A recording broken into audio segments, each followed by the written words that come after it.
Dala uNkulunkulu njengomuntu olinyoluka. Njengomuntu ohambele eziphathini zabantu mama uthwala. Njengomuntu ohambele ezipokothweni zabantu. Kodwa iqiniso lithi nabo uThixo akakho njalo. Alibonge igama leNkosi. Amen. Enye into ayifunayo uThixo. Luqobo lwakho. Alibonge igama leNkosi. Amen.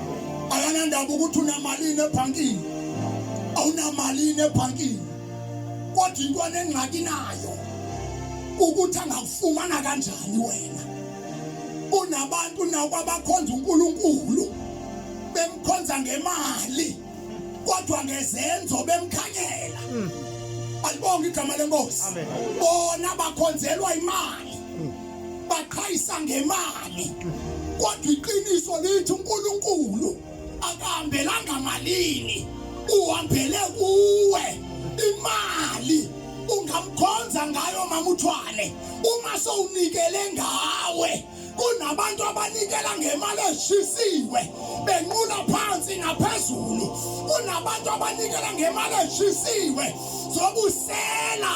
Kunabantu abanikela ngemali eshisiwe benenqumpo. Kunabantu abanikela ngemali eshisiwe bevuke bafasini babantu.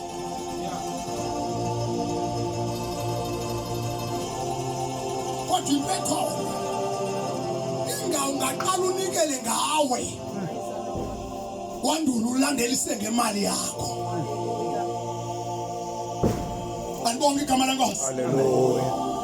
Kukonke lento abamnuka mana umuntu ethe wadla isono kuthathwa izemba sikwe kodwa uthiwe ishumi neminikelwa sikwanga.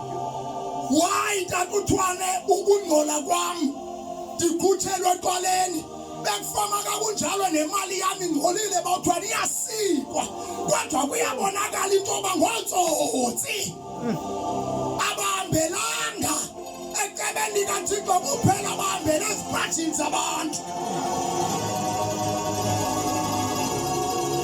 Bahambele eziphathini zabantu. Awusika shiya sika konke. Liba yi6 months neshumi sakho nomnikelo wakho nakokoko kwakho.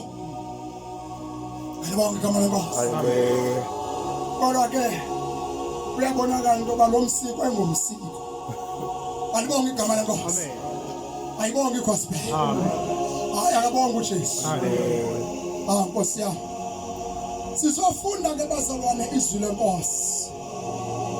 Nasemveni kwemini namhlanje kwincwadi yendumiso chapter number 23.